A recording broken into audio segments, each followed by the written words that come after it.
Rafah TV abonné leen bu ngeen cliquer fii ci abonné ngeen laal cloche bi rek mën a abonné saa su ne ngeen di am yu am solo yi bàyyi ko fii ci Rafah TV ak Rafah TV ñëppay dañ ak réer.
wa min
المستقيم وبسعيد لنا بلا سعيد لك الخطاب يا قريب يا مجيب يا من به لا زمني خير عجيب حملي وللذين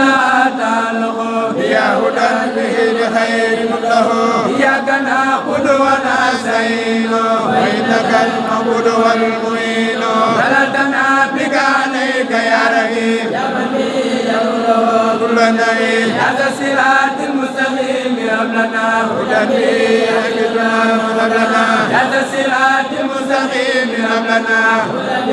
يهدنا وهب لنا هذا الصراط المستقيم هب لنا هدى يهدنا هذا الصراط المستقيم هب لنا هدى يهدنا هذا الصراط المستقيم هب لنا هدى يهدنا. ñoo ngi sant suñu boroom di ko sant cant koo xam ni am na fu mu tàmbalee waaye amut fu mu yam moom mi wax ne la in shakartum la azidannakum bu ngeen ma santee de dinaa leen dolli kon ñoo ngi yaakaar ci cant gi ñu koy cant ak ndolleen goo xam ni day sax ba faw ci liggéey bi nga xam ni ñi ngi koy liggéey ca lépp jëm ci ñaar rekk yi nga xam ni moo gën a am solo ci dundug doomu aadama ñaar yooyu mooy yan mooy li sun borom wax ne yarfa'illahu alladhina amanu walladhina utul ilma darajat sun borom ci ñaar yi rekk lay yëkkatee doomu aadama yëkkati ko teral ko ci àddina teral ko ci ëllëg alaaxira ñu ne ko mooy ñaar yan mi allazina utul ilma darajat allazina amanu wallazina utul ilma darajat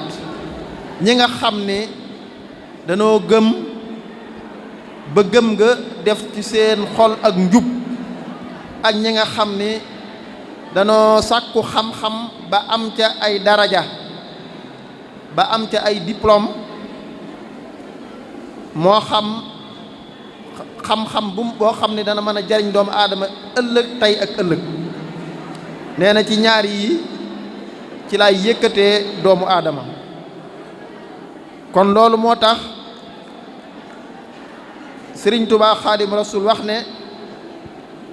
mbokk ci li nga xam ne ñaanoon nag ci dëkk bi waj'alhu da'ban maskana ta'allumi wa mawdi'al fikrati wa tafahumi ñaanoon dëkk bii muy dëkkub xam-xam ak jëfe xam-xam ndax ñaar yooyu mooy li am solo moo tax ñaar yooyu suñ borom wax na ci lay dimbalee doomu aadama yëkkati ko mu texe ci tey ak ëllëg Sëriñ Tuubaa nee na ñaar yooyu man mooy sama yittee mooy sama jihaad inni ujahidu bil ulumi wa bit tuqaa abdan xadiman wal muhaymin shahidu sama jihaad yëpp ak sama coono yëpp ci ñaar yi dong laa ko teg muy xam-xam ak ragal yàlla weesuwu ko moo tax da ko daa ñaan suñ borom di ko dolli ca loola di wax ne fahimni al ilma wa zidni ilma wa amalan wa adaban wa fahma kon nee na ñaar yooyu mooy li am solo ci lay moom lay dénk ndaw ñi kon buñ jógee rek ñu naa di fëx wuti ko moo tax groupe scolaire bii di Tazawud Sigaar tàmbali ab yóbbalam ci waxi sëriñ bi yaa ayyuha sibyaanu laa tastaxilu anil huda wa bil ulumi istaxilu yéen ndaw ñi kon bu leen yittewoo lenn lu dul ñaar yii nga xam ni moo ma tax a jóg muy ak jub ak xam-xam mu mel na dañ na ko nan lañuy sàkkoo ak njub ak nan lañuy sàkkoo xam-xam wastaxilu bil xifzi wat tilaawa nee na xam-xam ku ko bëgg da ngay jàng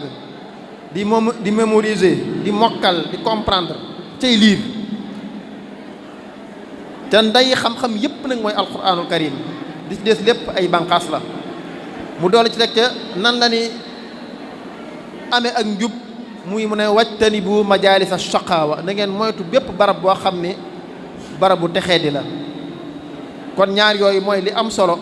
ci nit ki ndax xam-xam mooy defar xelu doomu aadama jub akuk mbaax ak ragal yàlla mooy defar xolu doomu aadama te nit ki nag bu dundee xel mi bu ca am xel jógee boo ko doonatul nit dof lay doon xol bi it su fekkee ne ak njub nekku ca du texe tey du texe ëllëg kon nit ki defar xel mi ak defar xol bi moo tax a jóg Sëriñ Tuubaa Xaadimu Rasuul kon projet bu mag boobu mooy li nga xam ni moo yitteel ki nga xam ne moo ko fi nekkal di Cheikh Mouhamadou Mountakha di suñ partenaire bu yàgg ndax ñëpp xam na ni collège moo ko inauguré di sunu sëriñ di ku ñuy jàppale ci lépp nag ndax daanaka école bi école ma ndax xam gi mu xam ne école bi ma ngi ci yoon wi nga xam ni ca la jëm mi nga xam ni ci yoon wi nga xam ni it moom la bëgg ci nun moom mi nga xam ne projet yëkkati na projet xam-xam ak njub muy université bii wax ne bu mu laalate suuf école bii di Tazawud Sixaar àgg tàmbalee ci jardin d'enfants ñu créé ko 2002 di tàmbali di féliciter foofu it ak di nuyu ki nga xam ne moo ko jiite di Faati Mbay jardin bi àgg ci primaire bi àgg ci di féliciter it doyen Aline Diop àgg ci collège bi te ñu ko jiite ci Cheikh Doucouré ak ñam àndal ba àgg ci Tazawudu Shubaan di lycée ba ak ña fa nekk di Moussa Diagne ak Cheikh Ibra Faye ak ña fa nekk ñëpp waaye nag kon tàmbalee Tazawudu Sixaar ba àgg ci Tazawudu Shubaan muy loo xam ni lépp lu xale bi war a xam ci ndawam ba keram yi nekk waxambaane kon mi ngi ci biir liggéey boobu waaye nag cant gi ka ca jiitu ki nga xam ni moo yor drapeau bi mooy ki nga xam ni moo jiite école bi moo jiite groupe scolaire di soxna Maam Anta Mbàkke kon li ñuy wax lépp ci turam lañ koy wax ci turam lañ koy wax ginnaaw ba nga xamee ni groupe scolaire bépp wëlbatiku nan di ko sant ci yitteem ju nga xam ni def na ko ci liggéey bii nga xam ne moom lay liggéeyal Serigne Touba Xaadim Rasul amul guddi amul bëccëg yitteem jëpp mooy defar xale yi mooy transmettre message bi nga xam ni ci la suñ njariñ nekk tey ak ëllëg mu def ko ci xale yi mën koo jàllale kon cant gi moom mooy jiitu ci cant gi ginnaaw loolu it ñi nga xam ni ñoo nekk ci wetam rawatina nag monsieur l'inspecteur Gaston Sankhare moom mi nga xam ni daanaka bis bi sax mën na ni bisam la ndax mooy ki nga xam ni moo sës ci Maam Anta Mbàkke ndax xam ngeen ni ba muy nekk inspecteur IEF bu Mbàkke booba la jàppoon école bi ba léegi ba ni mu retraité amul guddi amul bëccëg saa su nekk mi ngi taxaw ci suñu wet du ñu jàppale ci xelam ak ci xalaatam kon ñu école bi mi ngi koy sant cant goo xam ne am na fu mu tàmbalee waaye amut fu mu yem ak mboolem inspecteurs yi nga xam ne ñu ngi ci wetam di inspecteur Cheikh Makhtar Lo inspecteur moom it Cheikh Mbacke Ñaa di parent d'élève di inspecteur boo xam ne it ñu ngi jariñ ci ay xalaatam ak waa IEF monsieur Babacar Ba rawatina nag inspecteur monsieur Ngom mi nga xam ne it ak yeneen inspecteur yëpp yi nga xam ni jàpp nañ école bi def ko seen école jàpp nañ groupe scolaire def ko seen liggéey kon ñu ngi leen di sant bu baax cant goo xam ni am na fu mu tàmbalee waaye amut fu mu yem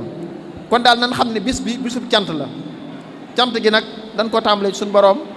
jaarale ko ci yonent bi sallallahu alayhi wasallam mu jaar ci Serigne Touba ñëw ci xalifa général ginnaaw loolu nag képp koo xam ne yaa ngi yëngu ci école bi di tàmbalee ca gardien yi ba àgg ca professeurs yi mboolem jàngalekat yi ñu ngi leen di sant cant goo xam ni am na fu mu tàmbalee waaye amut fu mu yem ndax tey jii buñ tasee fii di sant suñu borom ci ay résultats yoo xam ne am nan ko yoo xam ne macha allah liggéey bi kon yéen ñi nga xam ne yéen a nekk ci terrain bi muy professeurs yi ak jàngalekat yi ak éducateurs yi nga xam ni ña nga ca jardin ba kon ñu ngi leen di sant bu baax ak ñëpp ak surveillant yi nga xam ni ñooy saytu liggéey bi di dem ni madame Fall ak tata Anta Mbay ñoom ak Yande ak ñëpp ñi nga xam ni ña ngay yëngu ca école ba ku lim da nga juum waaye nan xam ni ñi ngi sant cant goo xam ne am na fu mu tàmbalee waaye amut fu mu yem képp koo xam ne rek yaa ngi yëngu ci groupe scolaire Kër Badiane May kon loolu lañ doon ubbee waxtaan wi di wax ni groupe scolaire Kër Badiane May nan xam ni ñett yi rek moo ko tax a jóg mooy sha'aram mooy symbole am mooy al ilmu naafi' wala amalu saalih wal adabul mardi xam-xam boo xam ne dana na amal njariñ tey ak ëllëg ak jëf ju baax akub yar ak teggin boo xam ne moo lay sàmm kon képp koo xam ne yaa ngi ci biir na nga xam ne loolu mooy philosophique Kër Badiane May loolu mooy symbole am loolu mooy aw doxinam di ñaan suñu borom ñu tey jii ñu fekk ko ay at yu bare bari ginnaaw loolu xam nañ ni jàng nañ fi ay kaamil comme niñ ko daa defee jàng fi ay xasida dañ ne woon kon buñ kii danañ jàng xatmu bi ñëpp teewlu ñu ñaan suñu borom yéene jën am ci école bi yéene ji nga xam ni moom la parents yi bëgg ci xale yi suñu borom defal la ci lu kawe suñu njort suñu borom muccal école bi ci zahir ak ci baatin te sàmm ko ci wattu ko kon na ñëpp teewlu ñu jàng xatmu bi bi nga xam ne alxuraan ji fi doon jàng ak xasida yi nga xam ne moom lañ doon jàng ci xale yi ndax xale yi deful ci ñoom lenn lu dul njub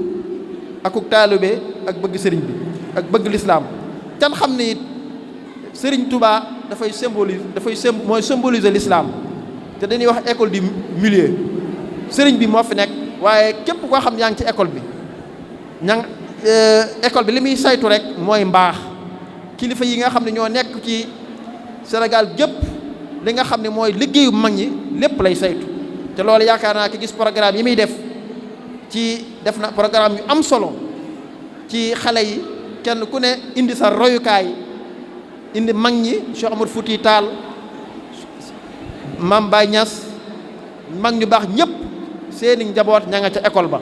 ñu leen di jàngal mag ñi di leen xamal li nga xam ne moom la fi mag ñi nekkaloon parce que mag ñi rek mooy ñi nga xam ne ñooy suñu royukaay ñooy suñu lépp sëriñ bi nag da cee jiitu ndax mooy sunu lépp te it moom la di liggéeyal kon ñu teewlu jàng xat mi bismillahi rahmaan sadaqallahul azim wa ballaxa rasulu nabil mustafa al karim wa nahnu ala ma qala rabbuna mawlana min ash-shahidin allahumma taqabbal minna xatma al-quran wa tajawaz anna ma kana fi tilawati min as-sahwi wa nisyan faktubhu minna ala tamam wal kamal al-muhazzab min kulli al-alhan faghfir lana ya rabbana ya sayyidina la tu'akhidhna ya mawlana urzuqna fadla man qara'a mu'addiyan haqqahu man a'dha bil qalbi wal lisan ولا تختم لنا بالشر والضلالة والطغيان ونبهنا قبل المنايا من نوم الغفلة والكسلان وأمنا من عذاب القبر ومن سؤال منكر ونكل الديدان وبيض وجوهنا يوم البعث وأعطي رقابنا من النيران ويمن كتابنا ويسر حسابنا وثقل ميزاننا بالحسنات وثبت أقدامنا على الصراط وأسكننا وسط الجنان وارزقنا جوار سيدنا محمد عليه الصلاة والسلام وأكرمنا بلقائك يا ديان استجب دعاءنا بحق التوراة والإنجيل والزبور والفرقان أعطنا جميع ما سألناك في السر والإعلان وزدنا من فضلك الواسع بجودك وكرمك يا رحيم يا رحمن اللهم صل على سيدنا محمد صاحب الشريعة والبرهان برحمتك يا أرحم الراحمين اللهم انفعنا وارفعنا بالقرآن العظيم وبارك لنا بالآيات والذكر الحكيم وتقبل منا إنك أنت السميع العليم وتب علينا إنك أنت التواب الرحيم اللهم زينا بزينة القرآن وأكرمنا بكرامة القرآن وألبسنا بخلعة القرآن وعافنا من كل بلاء الدنيا وعذاب الآخرة بحرمة القرآن وارحم أمة سيدنا محمد صلى الله عليه وسلم بحق القرآن اللهم اجعل القرآن في الدنيا لنا قرينا وفي القبر مونسا وفي القيامة شفيعا وعلى الصراط نورا وإلى الجنة رفيقا وبيننا وبين النار سترا وحجابا وإلى الخيرات كلها دليلا وإماما بفضلك وجودك وكرمك يا أكرم الأكرمين اللهم اهدنا بهداية القرآن وعافنا بعناية القرآن ونجنا من النيران بكرامة القرآن وأدخلنا الجنة بشفاعة القرآن وارفع درجاتنا بفضيلة القرآن وكفر عنا سيئاتنا بتلاوة القرآن يا ذا الفضل والإحسان وصلى الله على سيدنا محمد آله أجمعين اللهم بلغ سواء ما قرأناه نور ما تلنا إلى روح سيدنا محمد عليه الصلاة والسلام وإلى أرواح آبائه وأصحابه وإلى أرواح جميع الأنبياء والمرسلين وإلى أرواح جميع المؤمنين والمؤمنات والمسلمين والمسلمات الأحياء منهم الأموات أجمعين عامة إلى جميع أصحاب الخيرات من المؤمنين والمؤمنات اللهم انصرنا من نصر الدين اللهم انصر من نصر الدين واغفر من خذل المسلمين آمين يا رب العالمين برحمتك يا أرحم الراحمين سبحان ربك رب العزة عما يصفون وسلام على المرسلين والحمد لله رب العالمين. jërëjëf tonton Sène Mbacké wax ji am na solo lool te ñu ngi lay sant di la gërëm parce que yaakaar naa ne yow yaay ñi nga xamante ne nii bokk nga si ñi nga xam ne yéen ñu ngi ko inculqué ay valeurs ay ci diine beeg yëpp donc ñu ngi lay sant bu baax di ñaan yàlla subhanahu wa taala mu guddal say fan. Maintenant, on va passer la parole à Monsieur Faye, Monsieur Cheikh Ibrahima Faye, qui est notre surveillant, une personne vraiment bienveillante et protecteur à notre égard. Donc, on vous remercie pour tout ce que vous avez pu faire pour nous. Et Monsieur, vous avez la parole. Madame la directrice du groupe scolaire Kër Badiane May, Monsieur le parrain des classes de terminale de l'année 2022-2023, Monsieur le coordonnateur désigné, Mesdames, Messieurs les professeurs, Mesdames, Messieurs les parents d'élèves, Mesdames, Messieurs les membres du groupe scolaire Kër Madiabel May, Mesdames, Messieurs les invités, chers élèves, il me revient l'honneur et le privilège de prononcer l'allocution d'usage à l'occasion de la cérémonie qui consacre les bacheliers de l'année 2022-2023 et en même temps leur parrain, l'inspecteur Gaston Sangaré. Oui, il s'agit bien d'une célébration, d'un sargal, mais surtout d'un chant. Rendons grâce à Dieu, le Maître Tout-Puissant. Mais ces êtres placés devant nous comme des accusés face à des jurés ont fini de faire un parcours remarquable. Beaucoup d'entre eux ont traversé les ordres d'enseignement de Kër Madiabel May, du préscolaire au secondaire en passant par l'élémentaire et le moyen. Ils ont affronté les difficultés, bravé la chaleur, la fatigue et la faim sans jamais rechigner. Ils ont bien passé les autres chocs inhérents à la vie en communauté et très fréquents en milieu scolaire. Dieu merci.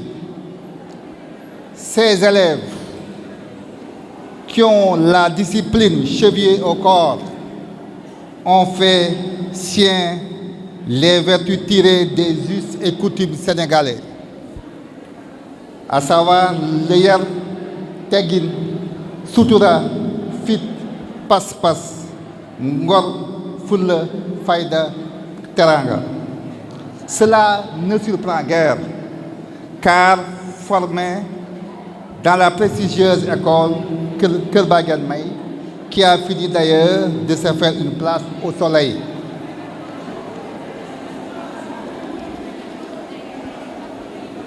Il y a aujourd'hui un label Kër Madiabel May. Cette réussite, je dois d'ailleurs dire, ce plébiscite a été possible grâce à l'entregent du parrain de cette année, je veux nommer l'inspecteur Gaston Sangaré.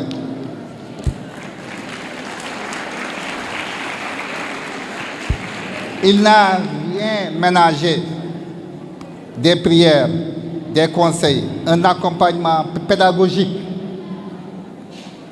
des sollicitations de compétences extérieures. Comme vous le savez bien, le professeur Assane Ndiaye, professeur de lettres, lauréat du Grand Prix du chef de l'État pour le meilleur enseignant de l'Afrique de l'Ouest, élément clé du top 50 des meilleurs enseignants du monde, a fait plus d'une intervention.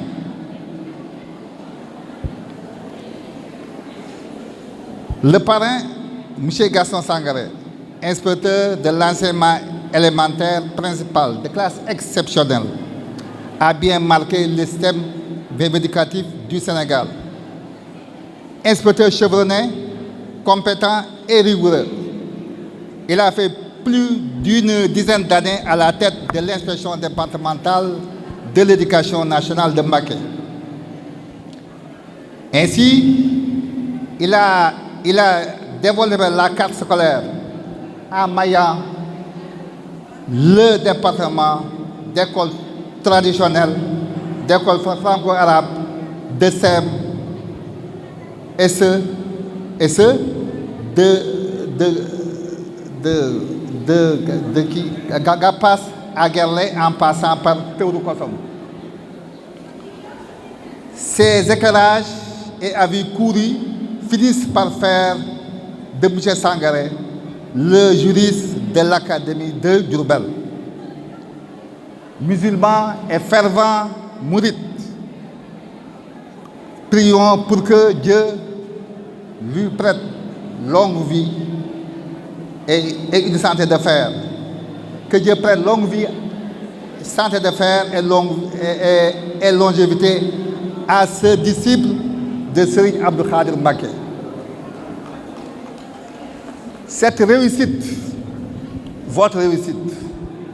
est possible, c'est grâce à l'engagement, la détermination des professeurs, ces enseignants de devoir, compétents et généreux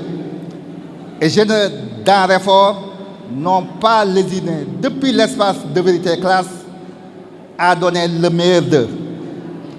Il ne pouvait en être autrement, car ces dames et messieurs, en agissant sur ces êtres si adorables, mais si frêles, poursuivent l'œuvre de Dieu. Chers enseignants, votre métier est si noble. Faites toujours honneur à la profession. Sur le même registre de remerciements, je mets Madame Seck, Sokhna Mame Anta Mbacké, dame de valeur, digne et courageuse.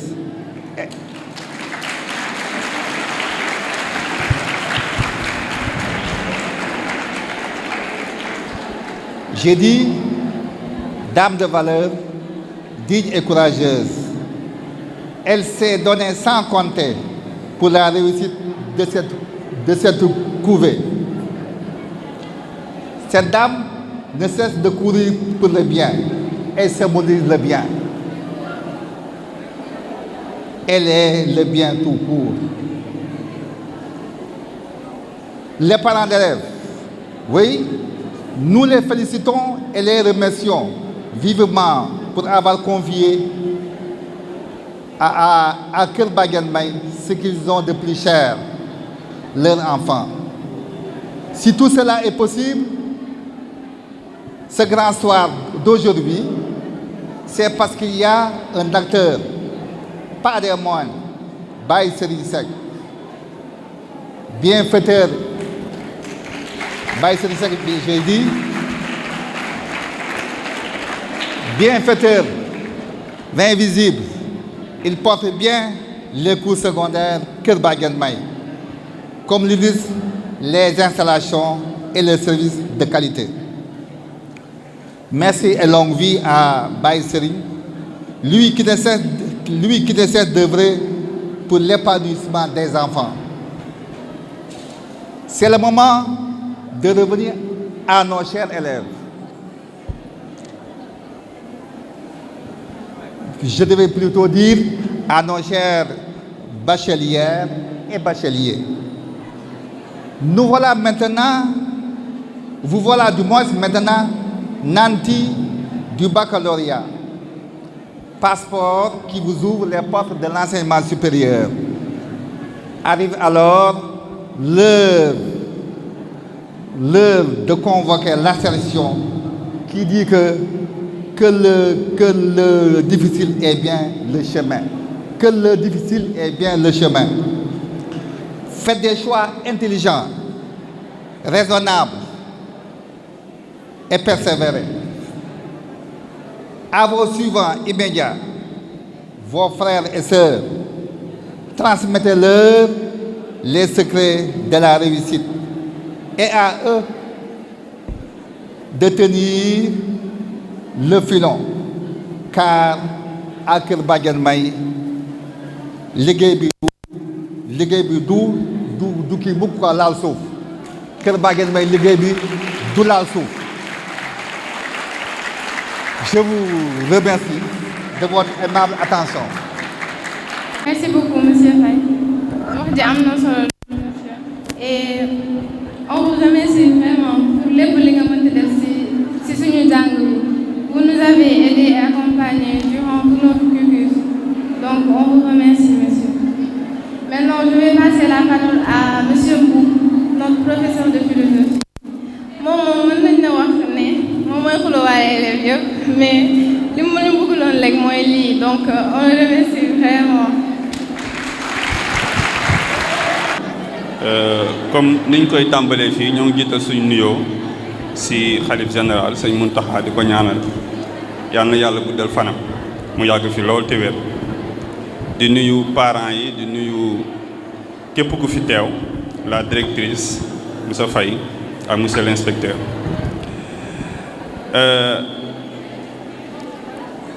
Je vais pas nag être long parce que je pense que l'essentiel a été déjà dit. Mais je voudrais avant tout propos remercier Madame la directrice qui a bien voulu placer sa confiance en ma modeste personne pour parler au nom de mes collègues, les professeurs du lycée Keur Badiane May. C'est donc au nom de cette équipe dynamique, dévouée et engagée que je prends la parole ce matin. Qu'il me soit également permis de saluer le parrain de la présente édition, inspecteur Sankaré, qui, en n'a pas douté, constitue un modèle d'homme engagé pour l'éducation. Recevez donc à nouveau ici, monsieur l'inspecteur, l'hommage respectueux et reconnaissant. Cette année, la cérémonie de sargal revêt un caractère tout spécial et particulier, car elle est dédiée à la famille Keur Badiane May. D'où le thème retrouvailles de la famille Badiane May. La famille, comme nous l'enseigne Cheikh Ahmadou Bamba dans Massalikul Jinan, est à supporter. Elle constitue l'un des chemins qui conduisent vers Allah très haut.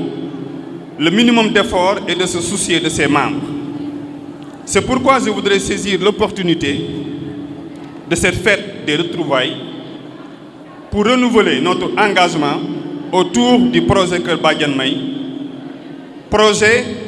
dont l'excellence est la norme. Nous le savons tous, les professeurs constituent un levier stratégique pour l'atteinte d'un tel projet. Conscient de cela, la directrice et son équipe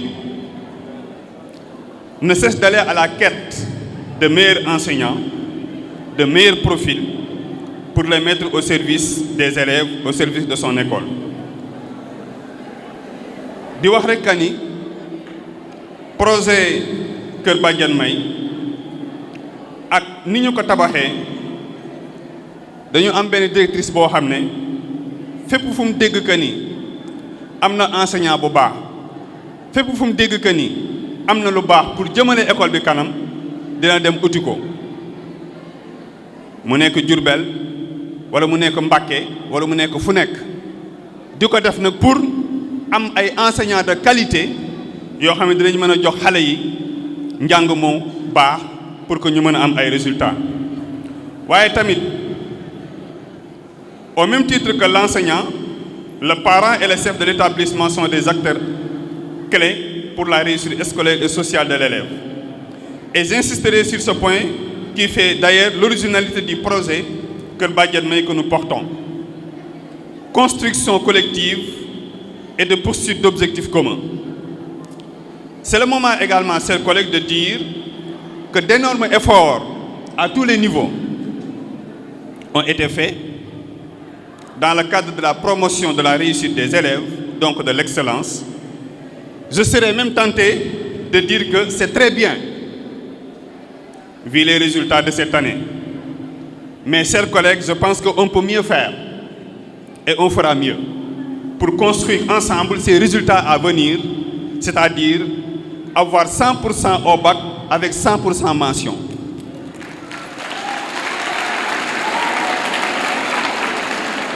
En tout cas loolu moo nekk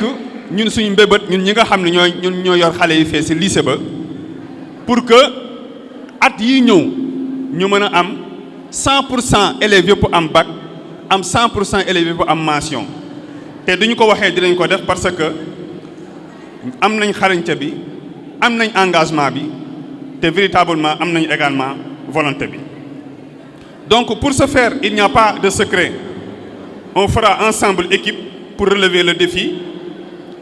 mais également am na également un autre défi boo xam ne tamit il faut aussi ñu wax ko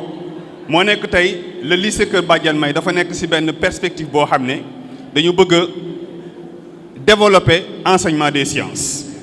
moo tax dañuy dem vers plus de classes scientifiques vers plus de classes série S1 vers plus de classes série S2 ñoo ngi ciy liggéey bu am solo. C'est pourquoi effectivement projet boobu dafa am solo pourquoi ndaxte nous vivons dans un monde où les innovations scientifiques et techniques vont envahir de manière massive notre vie quotidienne. Et nous, enseignants du lycée, c'est parce que nous avons pleinement conscience de cela que nous ne cesserons d'articuler, je dis très bien, d'articuler nos pratiques de classe avec les exigences de notre monde marqué par les innovations scientifiques. Je voudrais saluer ici le pertinent projet de doter le lycée d'une salle informatique. Loolu tamit vraiment ñoo ngi ciy remercier la directrice di remercier également Baye Serigne ndaxte nee na dinañu defal salle informatique boo xam ne dinañ fa def ordinateur yu baax yoo xam ne xale yi dinañ ci mën di ci jàng xale yi dinañ ci mën effectivement di ci def seen recherche. Donc l'intégration des TIC dans le dispositif éducatif à Kër Badiane May est une bonne nouvelle. D'ailleurs, cet appel aussi à se concentrer également et à comprendre que nous vivons dans un monde où la technologie se développe me pousse effectivement à s'adresser quand même quelques mots à mes bacheliers de cette année. Chers bacheliers, vous êtes le Sénégal de demain et vous allez le construire immanquablement avec les nouvelles technologies. Sans doute, allez-vous contribuer à les amplifier en les ordonnant pour une avancée cohérente et humaine. Vous avez à vous brancher sur le monde. Mes chers élèves, je ne sais pas si vous m'écoutez, vous avez à vous brancher sur le monde, mais aussi et surtout, à ne jamais vous débrancher de vous-même et de vos valeurs culturelles et religieuses, bref, de vos repères. C'est pourquoi je voudrais finir pour vous rappeler Lamine Gueye, le parrain de l'année dernière qui était là. Je pense que doon na wax naan moom fi mu jaar yëpp benn référence la am muy Serigne Touba. Donc faites comme Lamine Gueye, que où que vous soyez, quoi que vous fassiez, n'oubliez pas que vous avez une référence et c'est Serigne Touba. C'est pourquoi je souhaite terminer mes propos avec ces quelques paroles du Cheikh. Vous les connaissez tous, parce que c'est des paroles qui s'adressent à ceux qui veulent acquérir du savoir. 1. Le Cheikh dit, essaye toujours de te cacher toi qui es à la quête du savoir, ainsi tu t'épargneras les épreuves et les peines, et de la détermination, ainsi tu dépenseras ta génération. Ne te plains pas tout le temps des épreuves qui t'accablent. Sois courageux et agis de telle sorte que les gens croient que tu ne manques de rien. Chers élèves, comme le dit le Cheikh, car la science n'est jamais octroyée à quelqu'un qui craint la faim. Sache que Dieu élève son serviteur qui fait preuve de patience. Toi qui veux acquérir le savoir, révise à chaque fois, à chaque instant. Je plains celui qui ne le fait pas. Toi qui cherches le savoir, ne cherche pas en même temps l'argent. Car le Créateur pourvoit aux besoins de celui qui est en quête de connaissance. Crains Dieu et suis sa religion qui est l'islam. Car celui qui désobéit à Dieu et celui qui fait du mal à autrui ne détiendront jamais la connaissance. Éloigne-toi des jeunes filles en âge de se marier et celles qui se sont déjà mariées. S'approcher d'elles conduit au mépris, à la désobéissance et à la perdition. Ne sacrifie pas l'au-delà pour ce monde au fils d'Adam. Donc il est clair que quiconque échange la lumière pour l'obscurité le regrettera. Voilà ces quelques paroles du Cheikh que je tenais effectivement à vous dire. Et je tenais vraiment wax leen kàddu yi pour mu accompagner leen fa ngeen jëm te di leen ñaanal. Je vous remercie. Merci beaucoup. Rafah TV abonné leen bu ngeen cliquer fii ci abonné ngeen laal cloche bi rek mën a abonné saa su ne ngeen di am yu am solo yi bàyyi ko fii ci Rafah TV. Ak Rafah TV ñëppay dañ ak réer